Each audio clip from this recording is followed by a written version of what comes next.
O tema saúde pós-pandemia, saúde durante a pandemia, eu quero dar um recadinho para você, meu amigo, minha amiga que financiou um veículo. Suas parcelas estão atrasadas, o banco tá o quê? Tá te ligando, você já não sabe mais o que fazer, ou até mesmo está com as parcelas aí do seu financiamento em dia. Mas a sensação é que comprou um carro e está pagando 3.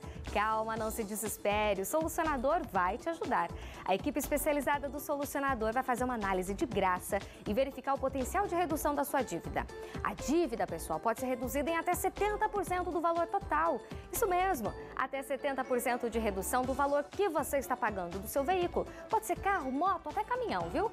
Entre em contato agora mesmo com a equipe do Solucionador. Ligue para o número 45 3277 2377 ou mande uma mensagem pelo WhatsApp 45 91 14 0141. O escritório fica localizado na Avenida Brasil 7135, bem no centro de Cascavel. Conheça também a nova unidade O Solucionador em Cascavel. E a gente vai dando continuidade aqui à nossa conversa, ao nosso bate-papo, e agora nós temos uma reportagem especial. É possível imaginar um legado na saúde pós-pandemia? A gente tem visto aí uma rede de esforço muito forte em todo o mundo e aqui na nossa região também não é diferente. Pesquisas, investimentos, doações, tudo para que possamos nos reinventar e enfrentar este momento. A pandemia levou à criação das chamadas forças-tarefas. Profissionais de diversas áreas se reuniram para analisar e ajudar o sistema de saúde. O estado do Paraná se destaca neste meio. Um exemplo disso é a equipe do Laboratório de Microbiologia Molecular da Universidade Federal do Paraná Litoral, que conseguiu reproduzir proteínas que podem ser usadas no desenvolvimento de testes imunológicos e vacinas nacionais para a Covid-19. Bom, o novo coronavírus tem duas maneiras de a gente detectar se uma pessoa foi já ou não contaminada com o novo coronavírus. Uma delas, aquelas que você já deve ter visto na TV, onde a gente realiza testes moleculares para a detecção do material genético viral. Então, o coletor vem com um cotonete, que a gente chama de swab, coleta uma pequena amostra do nariz ou da faringe do paciente, e isso é encaminhado então para a extração do material genético viral e por métodos moleculares a gente consegue saber se o vírus está ou não presente na amostra. O segundo tipo de teste é o chamado teste imunológico. Então esse teste imunológico ele é baseado na detecção de anticorpos contra o vírus. Ou seja, se uma pessoa já foi infectada pelo vírus, o corpo vai começar a produzir anticorpos que vão reagir contra as estruturas virais. E esses anticorpos vão permanecer na corrente sanguínea por um bom tempo. Então, esse diagnóstico imunológico, ele tem a vantagem de conseguir detectar se a pessoa já foi exposta ou não ao vírus, mas não necessariamente ele vai revelar se a pessoa está naquele momento infectada. A grande vantagem do teste imunológico é que se acredita que as pessoas que já tiveram contato com o coronavírus, elas vão estar imunes, pelo menos uma boa fração dessas pessoas vão estar imunes a novas infecções.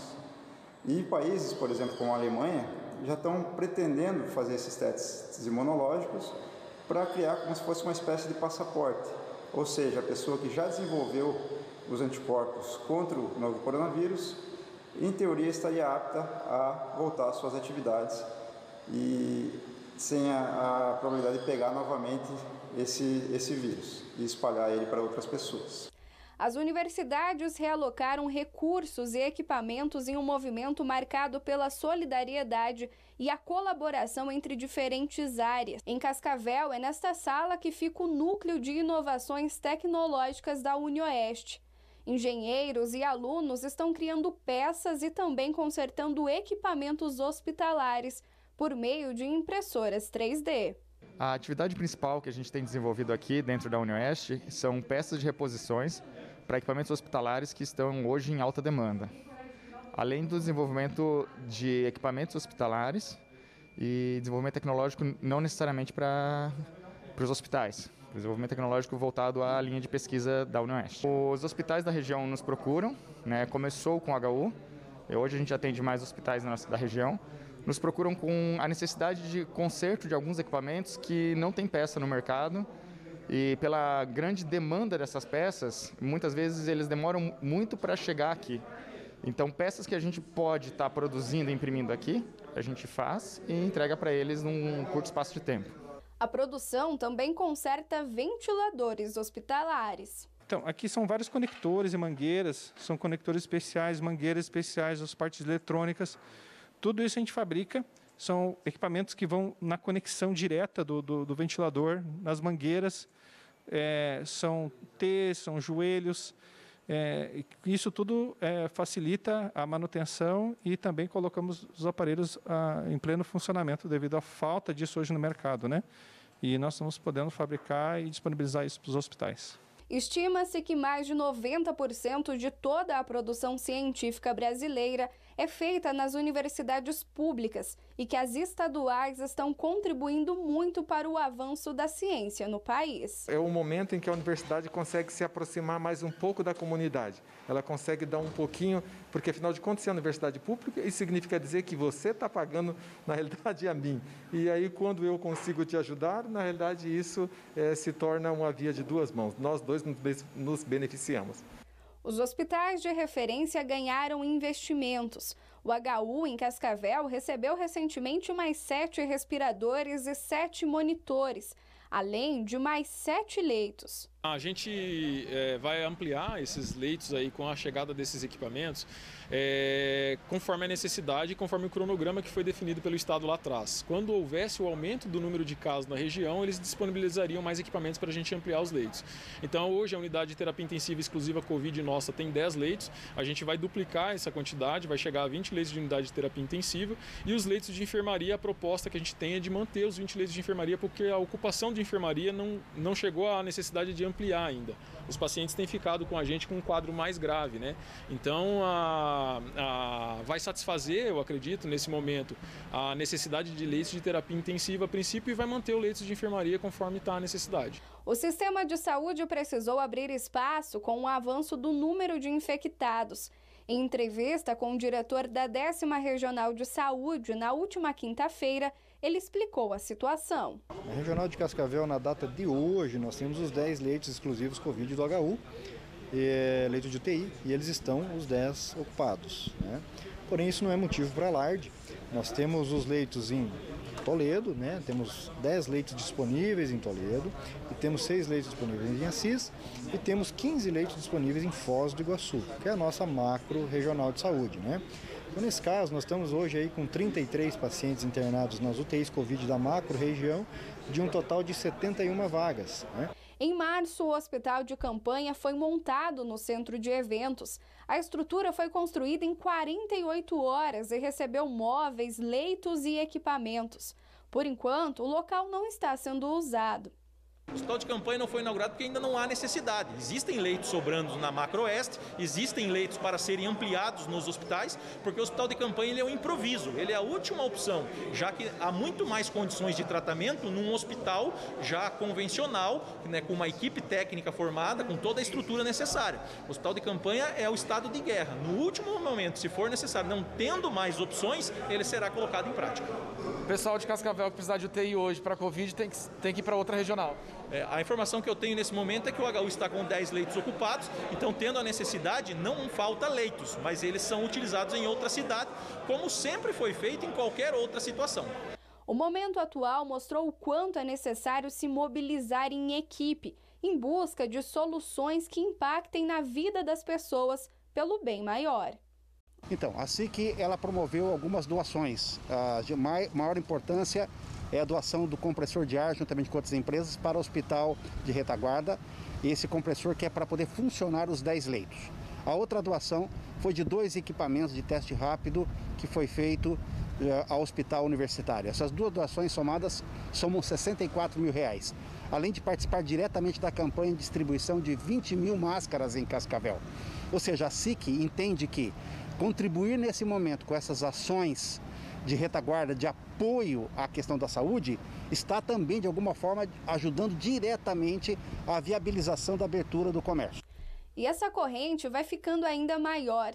O Hospital OPECAM de Cascavel agora está buscando doadores de sangue entre pessoas que já se infectaram com o novo coronavírus, para registrar em um banco de doadores voluntários. No último dia 19 de maio, foi autorizado o estudo de tratamento contra a Covid-19 com o uso de plasma sanguíneo. Sobre isso, a gente vai conversar com o Dr. Ademar Dantas, que é o coordenador deste projeto da UOPECAM aqui em Cascavel. A gente fala por meio do celular aqui, com auxílio da tecnologia.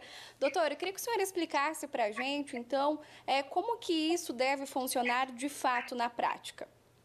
Então, o tratamento baseado em plasma convalescente de um paciente que já foi curado pela doença se baseia na transfusão ou na transferência passiva de anticorpos. Então, os anticorpos que contidos no soro da pessoa ou no plasma da pessoa que já foi tratada, já teve a doença por Covid-19, poderá tratar uma pessoa que está doente, né? Então, seria uma forma de vacinar, mas uma forma passiva de adquirir os anticorpos, né, de uma pessoa transferindo para outra pessoa. E quem tiver interesse, doutor, como é que faz? Então, nós temos o centro de pesquisa da UOPECAM, então o contato vai ser no telefone 2101-7453, que é o telefone do centro de pesquisa, falar com a Tassiane, que é a coordenadora do estudo também. Então, pode-se ligar no período comercial da manhã ou da tarde e falar com a Tassiane. Ainda estamos no meio da crise e todos têm trabalhado de forma incansável e destemida, lutando contra um inimigo invisível. A medicina, ao longo da história, sempre deu grandes saltos nas épocas de crise. Foi assim nas duas grandes guerras e nessa pandemia não está sendo diferente. O que a gente está vendo é que um grande número de estudos em termos de medicamentos, de desenvolvimento de novas tecnologias para tratamento da Covid, na busca de uma vacina, na busca de medicamentos. Então, isso com certeza vai nos ajudar muito no futuro e vai transformar a medicina. Nunca em tão pouco tempo se estudou tanto virologia, epidemiologia. E um exemplo bem prático disso é o desenvolvimento de novos ventiladores, novos equipamentos para auxiliar na respiração dos doentes graves. Isso vai ficar como um legado dessa pandemia para o futuro. Se teve algum aspecto positivo disso tudo, e se está tendo algum aspecto positivo, acho que com certeza esse salto tecnológico que nós vamos observar daqui para frente. Salto tecnológico. Concorda, doutor Rodrigo Nicásio? A saúde do mundo precisou se mexer literalmente diante do coronavírus? Concordo plenamente, Patrícia. Inclusive o doutor Antônio, que é médico nosso lá do SAMU, lá na cidade de Iguaíra, ele foi muito feliz nas colocações, porque é o que a gente espera, né? Depois de tanto sofrimento, tanta dificuldade, tantas mortes, algo precisamos aprender. E às vezes é algo muito simples, como cuidar das nossas mãos. Ensinar as crianças a lavar as mãos, usar o álcool, higiene ao tossir, higiene a espirrar. Isso que eu estou falando de coisas básicas. Mas, sem dúvida, nas guerras, a gente cresceu, a gente melhorou enquanto medicina, e com esta pandemia, quando isso tudo passar, o problema é que a gente não sabe quando isso vai passar. A gente espera ter uma medicina ainda mais humana, uma enfermagem ainda mais técnica, e que a gente consiga atender melhor os pacientes graves, ventilar melhor os pacientes graves, como um verdadeiro legado que fique para todos nós. Doutora Carolina, em relação à pesquisa, ao estudo, a gente viu ali na reportagem a importância. Isso também é um legado. Investir mais e muito mais em pesquisa. Muito mais em pesquisa. Então, a gente acha que, como separou muito bem, né, o nosso colega, doutor... como é que é o nome do colega? Antônio. Doutor Antônio. A gente vai ter avanço bem na epidemiologia, então isso é uma dificuldade que as pessoas nunca dão valor, e até a gente, quando está na faculdade de medicina, não dá muito valor para a epidemiologia.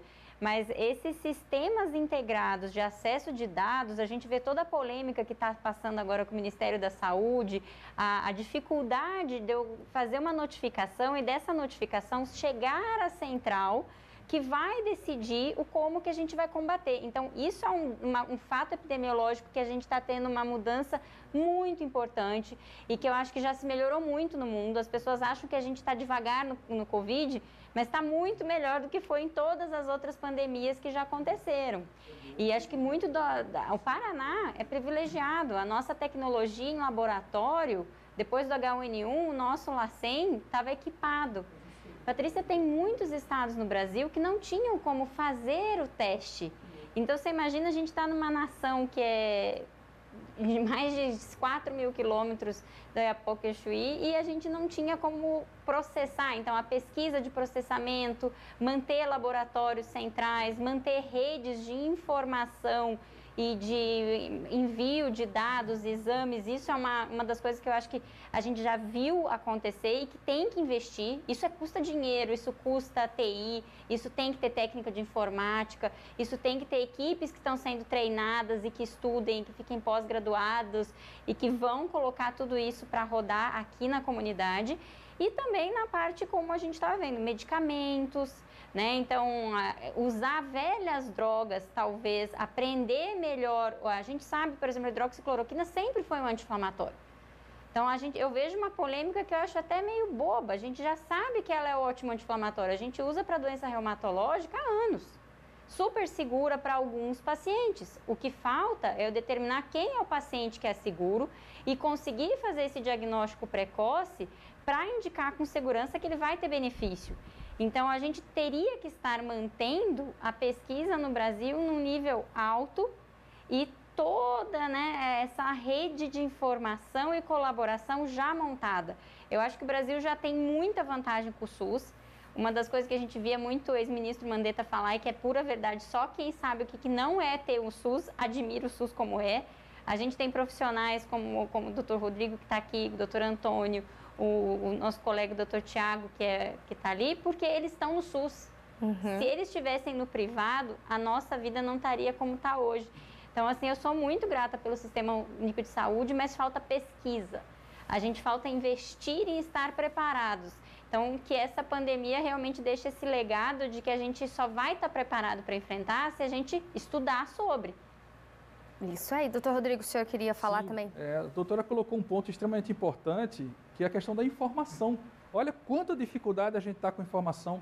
Eu recebo boletins de várias cidades do estado, às vezes de fora do estado do Paraná. Patrícia, são todos diferentes. É difícil você ter uma uniformidade de informação.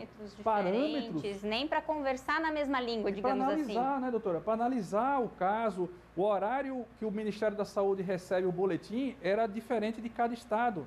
Então, um fecha o boletim ao meio-dia, outro fecha às 18, e eles publicavam às 20. E viam informações incompletas, que eram complementadas, às vezes, ao longo da madrugada. Então, isso a gente precisa melhorar. É outro legado tecnológico, não apenas da assistência, mas o grandíssimo fortalecimento das equipes de vigilância epidemiológica. Eles são o farol que fica monitorando o que acontece com as pessoas, com as doenças, às vezes, as mais simples, e que a gente precisa ter números para tomar decisões. E temos que dar graças a Deus de ter uma equipe em Cascavel, com o secretário Tiago, que se dedica tanto a buscar números para subsidiar as decisões do prefeito. A gente já continua aqui com o nosso debate sobre saúde, sobre legado pós-pandemia. A gente vai